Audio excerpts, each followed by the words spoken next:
Okay, you are watching Hatman Boxing Live. Let's get straight into some boxing news. So the first story I want to talk about here is Frank Warren saying that Tyson Fury will fight Alexander Usyk for 150 million pounds. Now, 150 million pounds is what in dollars? It might be close to 200 million dollars, something like that, there or thereabouts. So here we have a guy the other day who was accusing Alexander Usyk of being greedy, of saying that Usyk doesn't really want to fight Tyson Fury and he's just looking for money. And then the same guy the next day is saying that Tyson will only fight Usyk for 150 million pounds, 200 million dollars. Is Frank Warren okay? I know I hear he had surgery recently. I don't know if it's true, but that's what I've heard, that he had surgery. He was in the hospital. Did they give him morphine when he was in hospital? Is some of that still in his system? Because the guy's just talking all kind of crazy stuff. Does he know how ridiculous he sounds right now? Coming out saying that Usyk's all about the money, but then saying Tyson Fury wants 150 million to fight him. What's he talking about? You see, with the Saudis, it's not about purse splits. That's why it's easier to get fights done there. The way fights normally work from a financial perspective is pay-per-view revenue. If you're talking about big fights, that's how both guys get paid, through pay-per-view revenue. And it's only going to be a certain amount of pay-per-view revenue, right? Let's say it does 1 million buys, 1.5 million buys, whatever it is. You then, before the fight, decide how much each fight is going to get in terms of a percentage of those pay-per-view buys. Yeah, obviously a certain percentage goes to the broadcaster and all that, but when all that's out of the way, whatever's left gets divided up between the fighters. And how much is each fighter willing to accept of the pay-per-view revenue? That's how it normally works with big fights. With the Saudis, they've basically got bottomless pockets. Yeah? That's how it is with the Saudis. They've basically got bottomless pockets. And so they've got an unlimited almost supply of money. They can pay the fighters whatever they want to pay them. I think I'm clipping a little bit here. Let me bring down my mic just a tad because, don't want to start distorting. But anyway, so they can pretty much pay the fighters whatever they want to pay them, right? Therefore, there's no need to get involved in splits and this and that and what's the other guy getting and pocket watching. You don't need to start pocket watching when you're dealing with the Saudis. You don't need to think about what the other guy's getting or anything like that. You just negotiate an amount that you're happy with, and that's it. Yeah? You must have in your mind as a fighter an amount that you think not just that the fight is worth, that the risk is worth.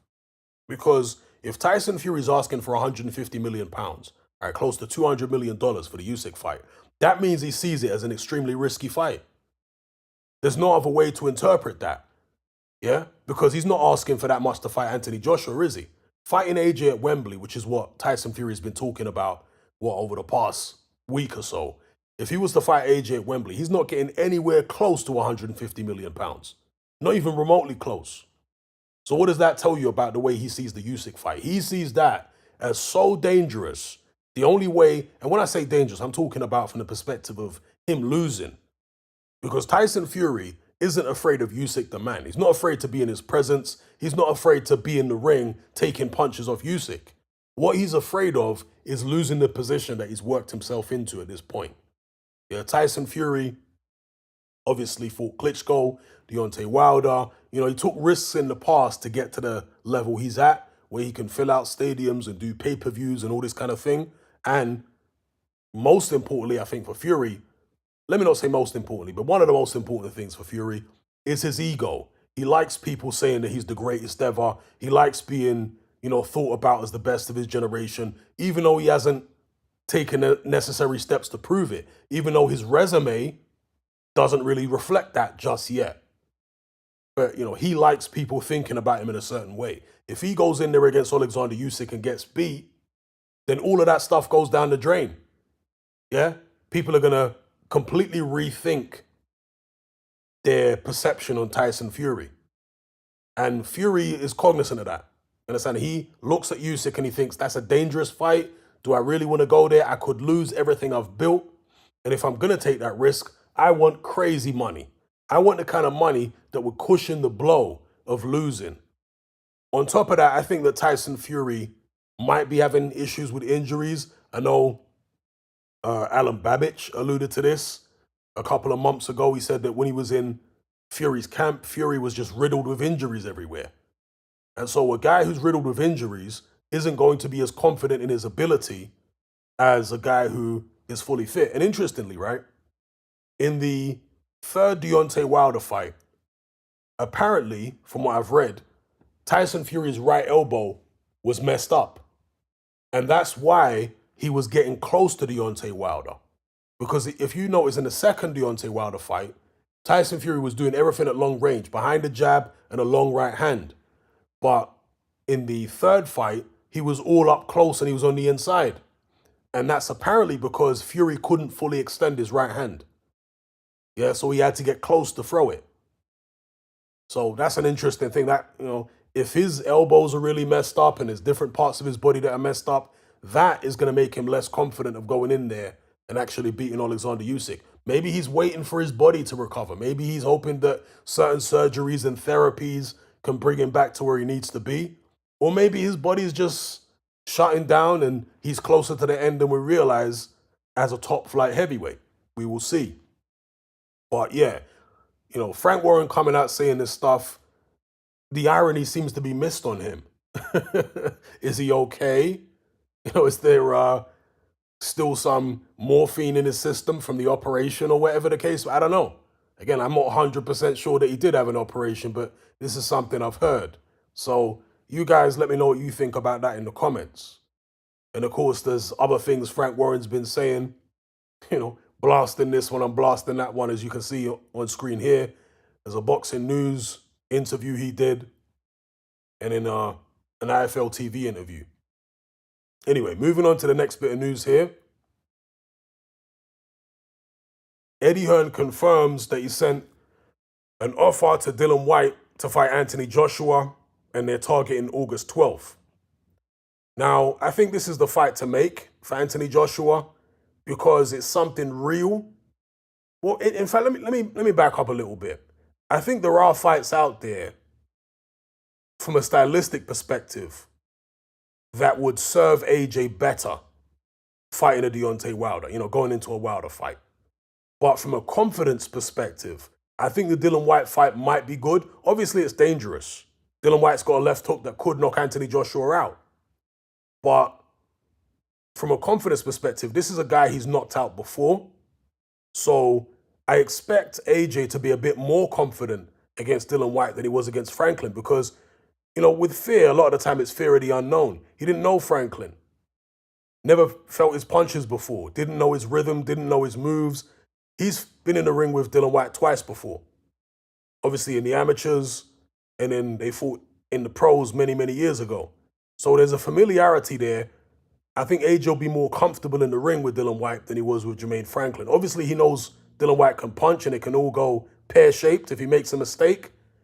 But I think that'll help bring up his confidence going into the fight.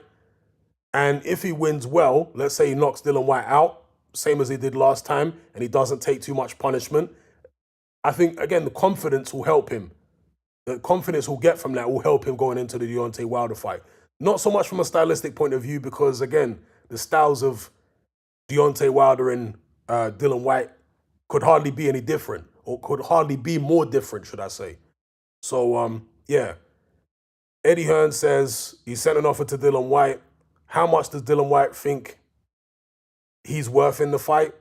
That's the question. Eddie Hearn expects that he's going to have to send more offers to Dillian Whyte. He expects the first offer to be rejected because Dillian Whyte's going to want a lot of money. And, at this stage of their careers, Dillian Whyte and Anthony Joshua, it's last chance saloon potentially for the pair of them, particularly Dillian Whyte. Dillian Whyte has suffered a number of bad knockout defeats, knocked out badly by AJ, knocked out badly by Povetkin, knocked out badly by Tyson Fury, and he's been dropped a bunch of times, and he's been hurt a bunch of times. He gets hurt virtually every fight now, Dillian Whyte. So this could be the last ever time that he's involved in a pay-per-view fight, if this is pay-per-view, right? Anthony Joshua's last fight against Jermaine Franklin wasn't pay-per-view, so we'll see whether the Dillian Whyte fight is. But, yeah, I understand Dillian Whyte holding out for more money, but he can't get too greedy on it because at the end of the day, Anthony Joshua does have that Deontay Wilder fight at the back end of the year. And if that fight doesn't happen, he can just switch and go to a Fury fight instead. So AJ's got options for big money fights. Dylan Whyte doesn't really at this stage. So he can't start getting too picky and, funny about money, or else he might be left out in the cold. So that's my take on that. Let me know what you guys think about this potential rematch between AJ and Dylan Whyte. Do you think it will happen? Do you think Dylan Whyte will accept the money they offer him? Because, you still think that, well, I get the perception that Dylan Whyte still thinks he should be getting the kind of purses he was getting, 3-4 years ago when he was on that good unbeaten run, when he was knocking people out. And, things change. When you've been knocked out by Povetkin, when you've been knocked out by Tyson Fury, you can't be getting the same purses. And when I say knocked out by Tyson Fury, it wasn't a competitive fight. Yeah, it might be different if it was a competitive fight and he put up a good show. Then he might retain some value after that.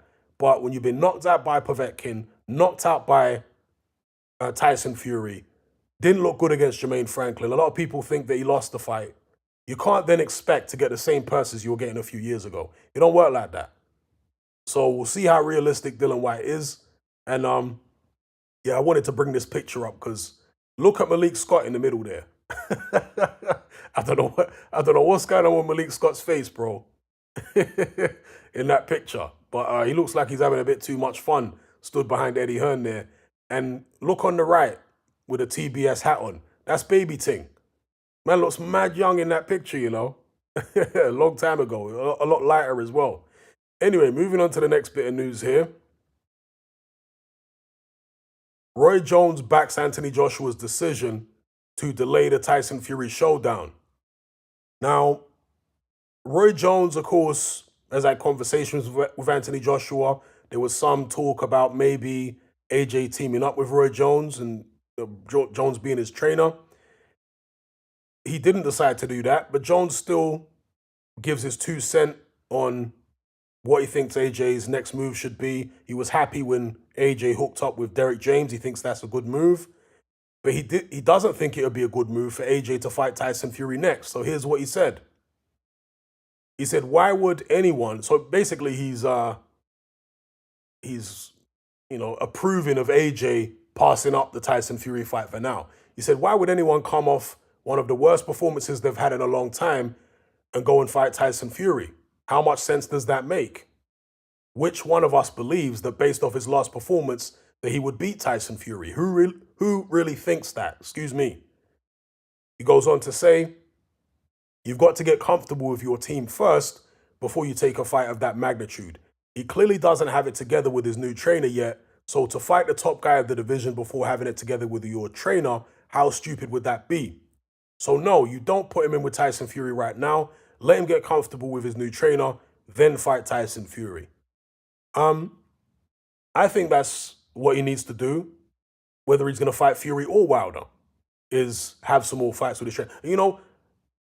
It's funny that some of these Tyson Fury fanboys can't understand the difference between AJ's position right now and Tyson Fury's position. Because they think that all the pressure that we're putting on Tyson Fury to fight this, that, and the other guy should also be put on AJ. It's like, what brand of crack are you smoking? Tyson Fury is a world champion. AJ is not a world champion anymore. He's just another contender like all the others who's lost 2 of his last 3 fights. And you think that you should match someone like that the same way that you match an incumbent champion. What kind of nonsense is that? Champions, if you're a belt holder, if you got a world title belt, you are staking your claim to being the best heavyweight in the division. That's what you're doing, calling yourself champion. Therefore, you have an obligation to fight the best available opponent each and every time you step out. But if you're just a contender, of course you don't have that same obligation, because you're not making any claim, official stake, being the best. You don't have a claim. You might say it, some contenders talk that talk, but you don't have a belt to back it up. You don't have a resume to, you know what I mean? How these people can't see the difference between AJ's situation and Fury's situation is beyond me. If AJ is a world champion again, of course, I'm going to be putting maximum pressure on him to fight the best, to unify and everything else. And when he was champion, he was trying to do those things. I mean, the $100 million offer to Deontay Wilder, tried to fight Tyson Fury a bunch of times. Yeah? So when somebody's a champion, pressure should be applied on them to fight the very best each and every time. But when somebody's a contender, you know, they don't necessarily, I wouldn't necessarily put pressure on them to fight the very, very best. It depends where they're at in their career. If they're a contender that is screaming and shouting how they are the number one in the division and they want all the champions, then yeah, if they get an opportunity to fight one of the champions, I'd expect them to take it. As long as it's not a crazy bad deal, then yeah, they should be going through and taking that opportunity. But anyway, let me not get bogged down talking to the Fury fanboys because most of them can barely tie their shoelaces. They've got IQs on a kindergarten level. Let's move on to the next bit of boxing news here. So Regis Prograis says he loves the Devin Haney fight. He says he thinks he'll stop Devin Haney. What do you guys think about that? Going into some detail here. Regis Prograis says, I love that fight. Devin is in a tough spot. He's got to fight somebody because a lot of people thought he lost to Lomachenko. So he's in a really tough spot right now. He could go up to 140. He could stay at 35. He could fight Loma again in a rematch. Or he could fight Tank. Or he's got to fight Shakur Stevenson. Or he can come up to 40 and mess with the bigger guys up at 40. So I think he has to do something big. If he wants to fight me, I'm with it. All right, that's what Regis Prograis is saying. He's with it because, of course, Devin Haney, it was revealed by Eddie Hearn, recently reached out to Eddie Hearn, who signed Prograis, and Haney's looking to fight him. Haney's saying, yeah, I like the look of the Prograis fight. So presumably, Haney thinks that Prograis might be the softest touch at 140. Obviously, Teofimo Lopez and Josh Taylor are tied up fighting each other. And I'll come on to that maybe in a different stream. But I don't know, I can't help but thinking Haney looks at Prograis, especially with his age. He's up there in age, isn't he, Prograis? What was he, 33, 34? And I can't help but think, obviously Lomachenko's up there in age too, but I suspect that Haney doesn't think Prograis is as good as Lomachenko. I think, again, he might be right, he might be wrong, I don't know, but that's what I think is going on in his head. He looks at Prograis and he's like, you ain't as good as Lomachenko. You're a bit old, getting a bit long in the tooth. I don't think you were ever that good to begin with. You lost to Josh Taylor. I can take you at a higher weight where I've maybe got more energy. You know what I mean? I think that's the way that Devin Haney is looking at it. And Regis Prograis is like, okay, if you think I'm food, actually, I think you're food. So let's move on to the next bit of the quote here. So Regis Prograis said, I think I'll stop him. I think I can hurt him, not disrespectful. You look at the shots that Loma hit him with, and Loma is a 30-pounder. And you know, I'm a 40-pounder, and I've been a 40-pounder my whole career. And I got a lot of knockouts. So if I hit him with the same shots, I feel like I'm going to hurt him. So yeah, that's the angle that Regis Prograis is coming from. He thinks that Devin Haney ain't got no smoke for him. He's got all the smoke for Devin Haney. So what do you guys think about that? And finally, this is something I didn't touch on at the time, so just want to talk about it briefly here. Lawrence Okolie and Eddie Hearn came to a settlement. Lawrence Okolie put out this statement, which read, and yeah, they came to a settlement because some people were assuming at first that maybe the legal case has been dropped. But no, there was apparently a court ruling on, was it the previous Monday or 2 weeks ago on Monday? There was a court ruling, yeah? And so this is what Lawrence Okolie said afterwards. He said, I'm pleased to confirm that Eddie Hearn, Matchroom Boxing, and I have collaboratively concluded a settlement. I would like to express my gratitude to Eddie Hearn and Matchroom for their guidance and support throughout my career, from my professional debut to becoming a world champion, and for the opportunities to win various titles along the way. In the heat of our discussions, statements were made that were regrettable. Nevertheless, I am pleased to have ended things on good terms with Eddie and Matchroom, and I'm glad that we can put this behind us and I can fully focus on the next stage of my career. I would like to emphasize that the particulars of our resolution will remain confidential, and I will be not making any further comment on the matter. So, reading between the lines, then, he obviously can't talk for legal reasons. That's part of the settlement. He can't actually give detail about what really went on. But the interesting thing is, I've seen several interviews with Eddie Hearn where he's basically expanded on the Okoli thing. And Hearn is making it as blatantly obvious as possible. Right? He's saying that I'm happy with the settlement, the contract was respected, and all this kind of thing. The contract was respected. To me, I'm taking that to mean Lawrence Okoli had to buy his way out of the contract. Yeah. And not only did he have to buy his way out of the contract, I'm assuming, he also, as part of the settlement, had to basically grovel and talk about what a great job Eddie Hearn did for him. And this is something that Johnny Nelson, I think it was talking about, how Matchroom have got like lawyers on the payroll. Yeah. Lawyers who they pay a salary. This is what Johnny Nelson is saying. And if you're a fighter, you don't have lawyers on a payroll.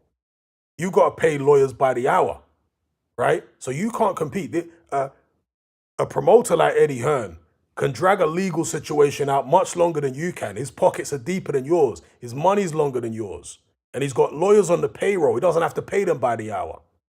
Again, according to Johnny Nelson. So how long do you want to stretch this out for in the courts? I can drain your resources all day long, is Eddie Hearn's mentality. Yeah. And maybe Lawrence Okoli realized, okay, this is not going the way I thought it would go.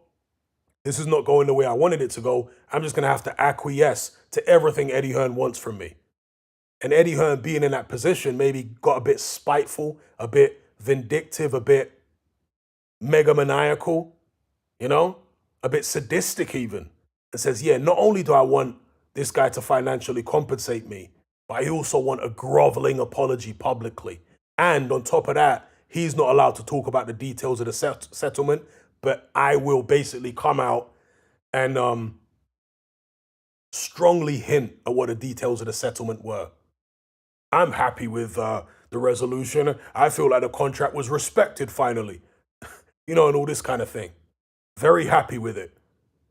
So he's saying all that and Okoli's not. And I really want to go back to something that Lawrence Okoli said in the midst of all this. Because people are focusing on, and look, I don't, whatever you think about Lawrence Okoli as a fighter, that's by the by. I'm focusing on the relationship between Okoli and the promoter Eddie Hearn. Excuse me. Because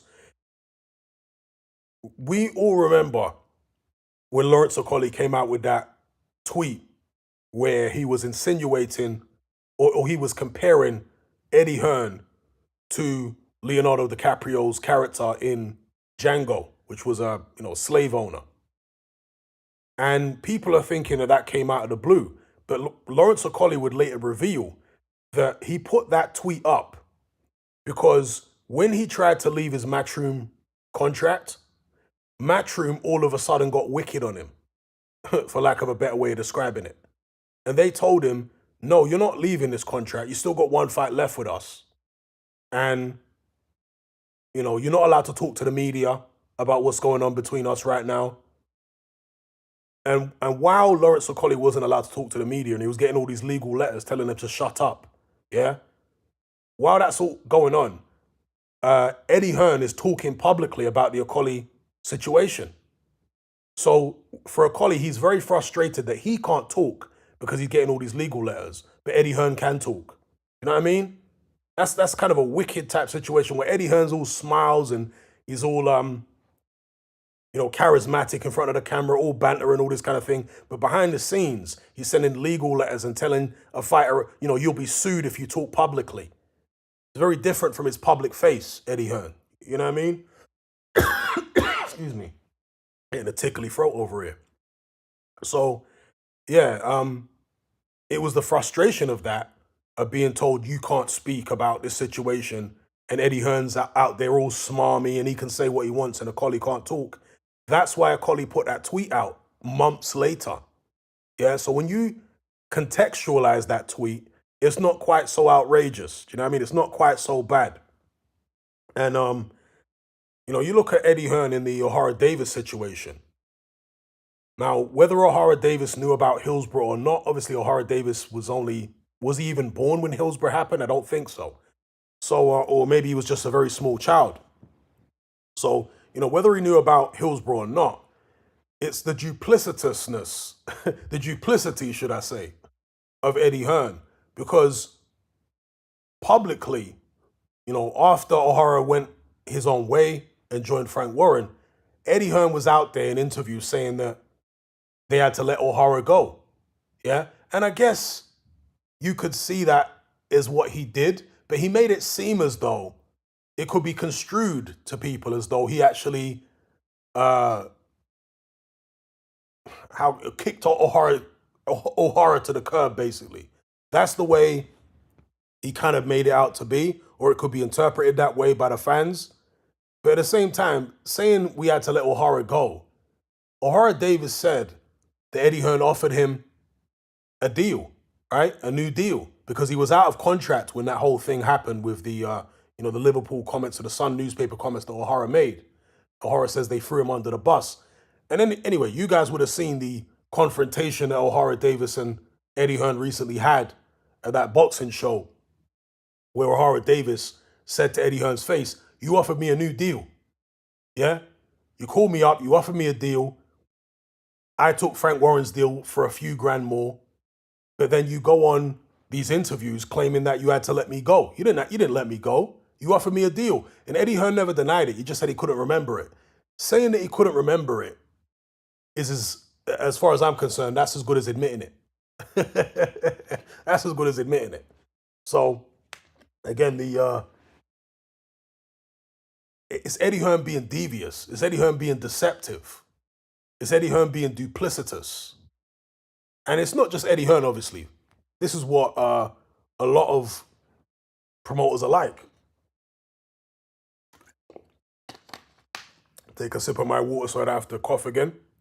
This is what a lot of promoters are like. But the difference with Eddie Hearn is that fighters get lulled into a full sense of security with Eddie Hearn, or a full sense of friendship. Because, with Frank Warren, when you sign with him as a fighter, you know that Frank Warren's not your friend. You know that this is just a business arrangement. This is not any kind of friendship.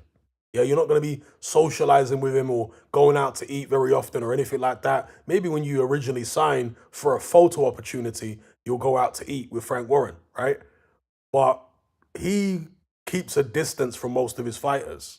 And maybe that's for the best, I don't know. But as a fighter, you know what it is.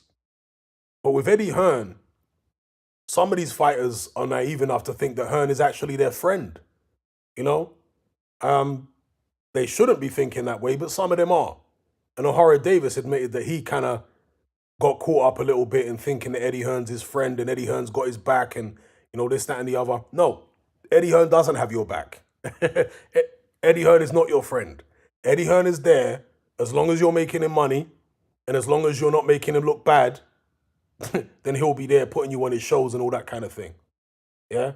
But outside of that, if you're no longer making him money or if you're making him look bad and he doesn't think that you're worth the hassle, because obviously the Conor Benn thing has made Eddie Hearn look bad, but he thinks money-wise it's worth to stick with Conor Benn because there are some big money fights out there for him. So he's decided to bite the bullet on that one. But with an O'Hara Davis, he wasn't willing to bite the bullet. He'd already been beaten by Josh Taylor at that point.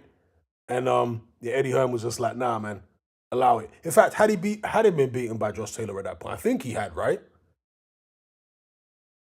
I forget now. I think he'd been beaten by Josh Taylor by that point. I don't think yeah, because Josh Taylor was with Cyclone Promotions, wasn't he? Back then. And I think that's when O'Hara was with Eddie still.